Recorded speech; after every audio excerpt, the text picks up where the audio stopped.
Welcome back. This is very brief. These are closing statements from Michael Crichton with his lecture at the Independent. I'll put a link to that lecture in the description so you can watch it yourself. Earthquakes, 1.5 million a year, or 3 every minute. A Richter 5 every 6 hours. A major quake every 3 weeks. Look at how many quakes California has every week. A quake the size of Pakistan every 8 months. 11 lightning strikes every second across the planet average. 1,500 electrical storms on the planet at any moment. A tornado touches down every 6 hours. A tidal wave crosses the Pacific every 3 months. 90 hurricanes a year, 1 every 4 days. This is the world, and I think it's time we knew it. So, if you're ever out there and anybody says, look, we had 90 hurricanes this year, it's global warming, we had so many lightning strikes and whatnot, just go ahead and look this up or get a little clip of Michael Crichton talking about this, or you can use my video and tell them that a lot of things are blown out of proportion for sensationalism. And it is done to install fear into people about the world ending. If you want constant entertainment, if you want to have a way to always draw people in, if you want a permanent audience, just talk about the end of the world. Write a song about it. I think there was another writing, or maybe it was an interview or something, and I'll definitely pull it up and read it if I can, but Crichton said, just try to tell people that things are getting better. Just see how they'll react. They won't be nice. They will get very mad and very defensive. No, things cannot get better. There's no way they can get better.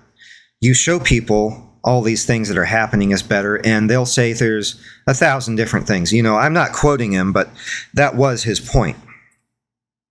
Just try telling people that, remember, bald eagles are off the endangered species list. We're regrowing forests at a better rate than we ever have. We have better conservation than we've ever done. We are recovering natural environments that are almost identical to what they were before people came in and started doing different things or cutting down trees. We are understanding a lot about the environment, but it's never talked about, because if the world was getting better, then we couldn't have these frantic beliefs and justify our mania any longer.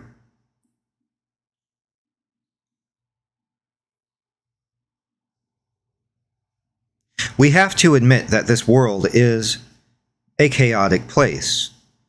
It can't be predicted, and all we can do is look at it and try to step away as controllers and be more observant and try to collect information and do little variations of change here and there and see what happens. That's how you deal with mathematically complex system. I'm not saying that I'm a chaotician or that I'm a mathematician of any kind, but you can understand the concepts here.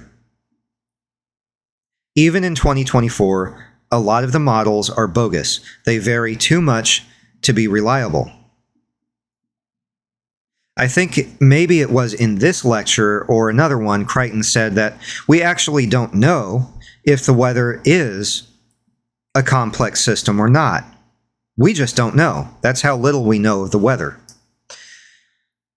People have decided they want to take climate science and put it into a different realm away from weather, which is absurd, because it's like trying to say, we're going to study natural hydraulics without studying water. It's not going to happen.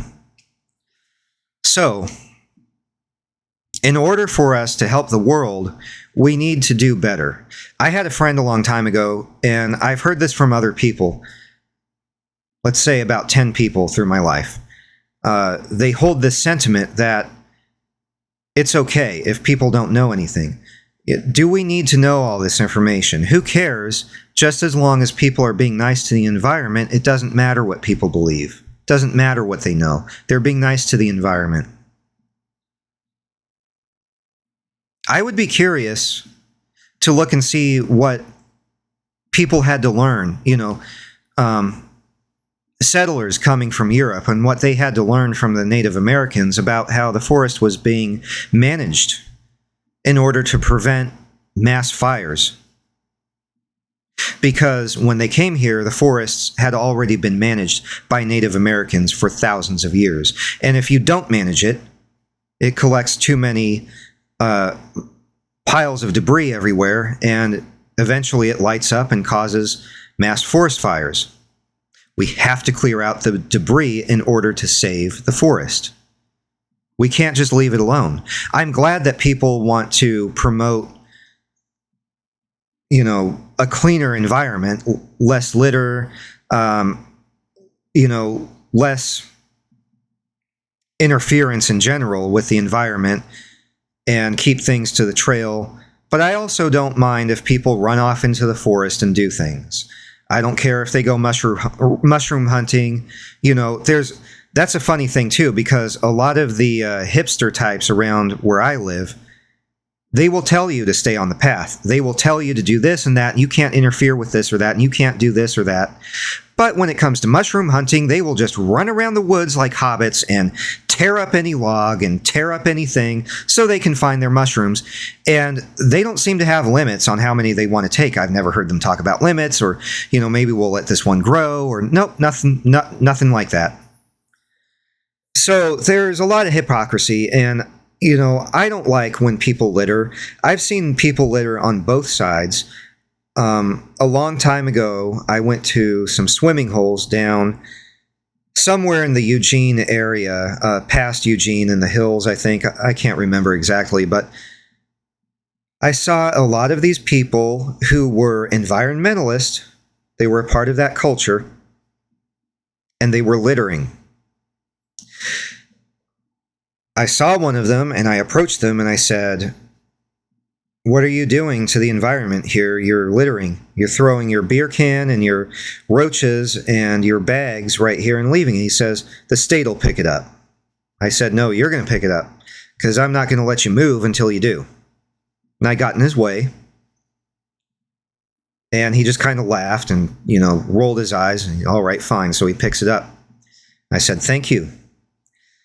And I'm a very conservative person, and I know a lot of conservative people who leave the environment a lot better than they found it. And there are people on the more environmentalist feminist side who also respect the environment. I don't care if people go dirt biking, if they go fishing, if they go disperse camping. I don't care if people go off the trails. I hope that they're good to the environment, that they will be careful about how they make the fires, how they put them out, how they make sure fire's not going to start again. I hope that people don't leave litter anywhere. I hope that they will keep their food contained so that they don't get ripped to pieces by a bear or have to shoot a bear. I don't care if they, something happens. Somebody's tent blows away and gets caught in the trees. Yeah, it sucks. It's not the end of the world. I try to play fair, but I think what Crichton is saying is that we can't ignore the environment. We have to know what's going on. We also have to be flexible. We have to make room for development, conservation, recreation, all of those things. And we have to try to be fair to people. We do have to look at, hey, the population is getting bigger. We have to expand in some way. In my own state of Oregon, I think we do have building restrictions because of the environment. we do have a good septic system, but I think our building restrictions have to do with you can't build too much septic or you're going to have problems. You're going to pollute the land. So I think a lot of people might come here and want to buy land, and then they realize, oh shoot, we can't expand here, we can't build septic in this place. And a lot of people don't like the Willamette Valley weather because it gets cloudy in the winter. And people who are used to the sun usually move over the mountains east to Bend. So, people have their preferences, and ultimately, to take care of the environment, we have to respect it. We also have to look at how it functions and take a lot of data. And the data changes depending on what you're looking at.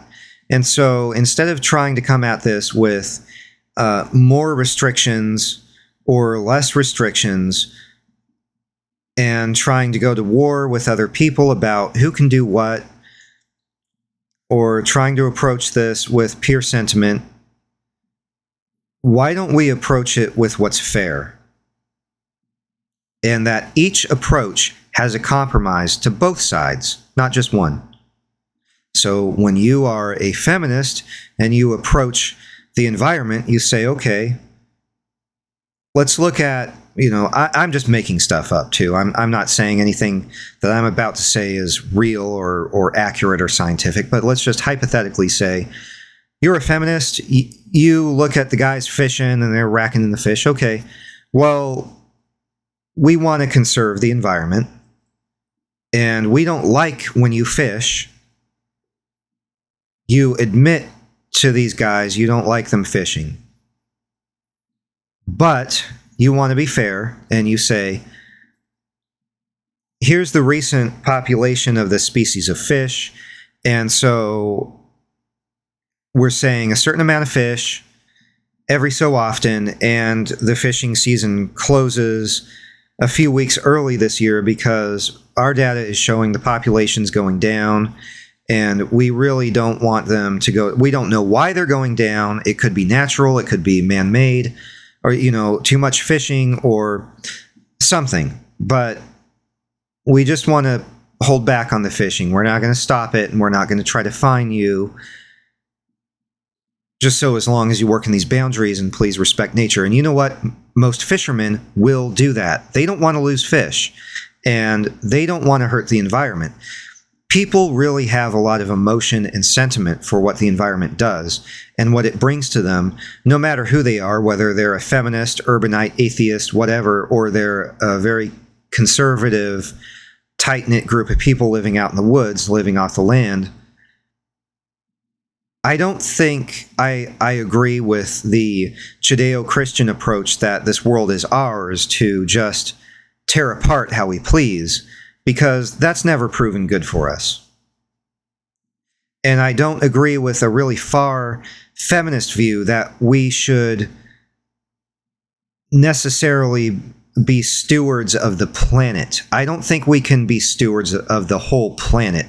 We can certainly try to be respectful in any areas where we interact or live in the environment, interact with or live there, or anytime we go in and do something, let's try to keep it in mind. But overall, I think if we approach the whole, it should be about what's fair. If you're a more conservative person, people are going out in the woods and they're lighting up a bonfire and having their hippy dippy fest or whatever, and okay, you can do that. We don't mind. Just, come to us in the morning, be respectful about the fires. Okay. Let's not get too wasted, because we don't want to light the forest on fire. Right. We want to let you have parties, but we also want to make sure things don't burn down and everybody dies because some drunk idiot or somebody high on drugs ran off with a torch into the forest that night. So could you please just, not do that? I think most feminist hippie people will listen. I think most people really want to conserve nature. We need room for conservation. We need room for recreation. We need room where we can be in nature and also leave some of it alone and interact a lot more with others. I had an experience one time. I was down at a federal preserve here in the state of Oregon, and a woman was nosing me, like looking over my shoulder, standing on the gravel road, asking me what I was doing. I said, I'm looking for frogs. She said, why are you looking for frogs? I said, I want to take pictures of them and hold them. And I had a net, and I said, I'm going to try to catch one. She says, you shouldn't do that. I'm pretty sure it's illegal to take animals off a federal reserve. And I said, well, I'm not going to take them. I'm just going to hold them. She didn't believe me, and she kept at it. You really need to try to put your net away, and, you could get fined or whatever. She kept trying to say this. I said, it'll be fine. I'm not going to take any frogs. And she's giving me this really, suspicious, snooty look, like, I don't like you. And so she gets in her car, and I go down the road, and she stalks me with her car, and she says, I'm pretty sure you can get in a lot of trouble, because if somebody has to come down here and tell you. I said, look, they're bullfrogs.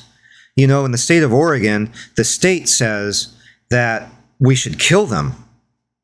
Okay, we should kill the frogs when we see them, not let them live. Well, I'm not here to kill them, and I'm not here to take them off the Federal Reserve because I don't know the laws and I respect them. She says, well, she said something like, good luck, you better not get in trouble. I forgot what she said, but she drove away, and I didn't see any frogs, let alone catch any. But I'm certain that in the state of Oregon, and I don't know if state law trumps the Federal Reserve. I don't know the strength of one jurisdiction or another in that term, but I would imagine that native species in a particular state probably have laws about them that trump federal law because, every environment is unique to its needs of management. But in any case, I didn't catch any animals that day. And so they're bullfrogs. State of Oregon says to kill them. So in any case, I think it really comes down to, let's be fair to each other. Because the environment is always going to be there. It's always going to change, and it's always going to have its own needs above our sentimental ones. If a bullfrog population starts killing wildlife and the state has to go in and try to kill as many bullfrogs as possible, it's not a happy day for me that all the bullfrogs are dying, but I also don't want the native population of things to die either. And so I would say a job well done. Okay, you got rid of the bullfrogs. I don't like to call them invasive species. They sort of are, but I like to be more specific. They are introduced. I call them introduced because they were taken from the East Coast and introduced by mankind here into the Western environments in order to take care of pests. The cane toad was kidnapped from South America and introduced into Australia, where it is maybe the greatest pest in the entire continent of Australia. I don't know of any other greater pest to Australia than the cane toad. And there are efforts to just mass genocide this species in Australia, but they can't keep up with it. They simply don't have the technology to keep up with the numbers. So several species of amphibian and reptiles have been banned recently. I think in the last 5 or 6 years, maybe, banned from even being owned as pets in Oregon. The African bullfrog is one of them. It would seem that this species might be more tough and durable and able to last through an Oregon winter than they thought. And, maybe people just didn't have the information until something happened, and the population might have gotten loose. I have no idea what happened, but they banned them. And that's the case with the environment. We often don't know things until something happens that, at least us humans anyway, perceive as a problem. So it's good to keep out of the environment, but the only way we're really going to help it is to understand it, and to understand that it is chaotic. It isn't just a peaceful, lush scenery. It isn't just animals against a green background. That green background is very alive, and those plants fight each other. They go to war. You just don't see it because you think of war, you think animals, you think humans, chimpanzees, now orcas. Plants are incredibly vicious toward each other, some of them. Like, we have an introduced / invasive species here called blackberries. I don't know their scientific name, but they're terrible. I mean, they produce blackberries, and they're fun to pick and tasty to eat in the summertime while you're walking around, but they are horrible to the native environment. They will cover entire areas of forest, and you can't walk through there at all. Simply not possible. So, to conclude this little spiel I'm on here, both sides need to approach with fairness to each other and fairness to the environment at the same time. Not just arguing what the environment needs, but also, hey, let's try to be fair to each other. You want to have your hippie parties, we want to run our dune buggies around, or four-wheelers or whatever. We have to meet in the middle. What does the environment need first? What's going on? Are the four-wheelers scaring away a population of animal that used to be around more often? Is it the four-wheelers? We don't know. So let's just try to keep things in moderation. This is a lot easier said than done when it comes to Homo sapiens and politics, but it can be done, I think, if individuals can keep in mind about being fair to the other side and the environment, and also to understand the environment, that it moves in and out of complexity. It moves in and out. It ebbs and flows. Sometimes some aspects of it are very simple to figure out, others are not. And the more things you get interacting, the more complex it becomes. And so again, we have to step back and be data collectors and constant observers, instead of just trying to control everything and control everyone else and tribally, culturally dominate everybody, because that doesn't help us. It doesn't help the environment. And all that time spent fighting could actually be put into real data collection and scientific progress. So that's my commentary on this situation and this little bit of Michael Crichton's closing statements here at the Independent. And, he took no prisoners here. Even at the end of this very long lecture he gave at the Independent, he pulled up another example of climate doom fear-mongering when he pulled out an article from the Independent about, are we doomed? Is climate change going to kill us all? And so he would pull out examples from everyone. He didn't favor just one place. He tried to be as unbiased as possible. And for what this is, it's just a few sentences and 2 little paragraphs, and it sums up perfectly that our world is just naturally like this. There's tornadoes and hurricanes and volcanic eruptions and earthquakes and all these things because our planet is moving and changing all the time. We don't see what's underground. What we see most of the time is actually now probably on a screen in front of us most of the day,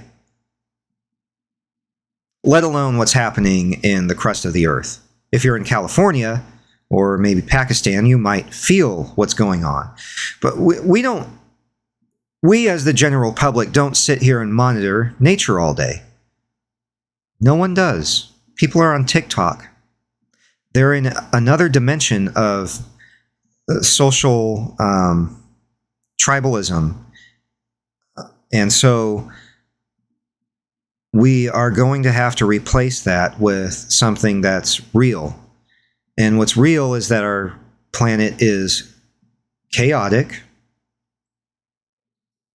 always changing, always doing things, a lot of it very destructive to humankind, but have always been around, probably since life began. So that's all I have to say for today. Thank you very much for watching, and I hope you like this. And like, subscribe, all that stuff, and see you next time. Take care.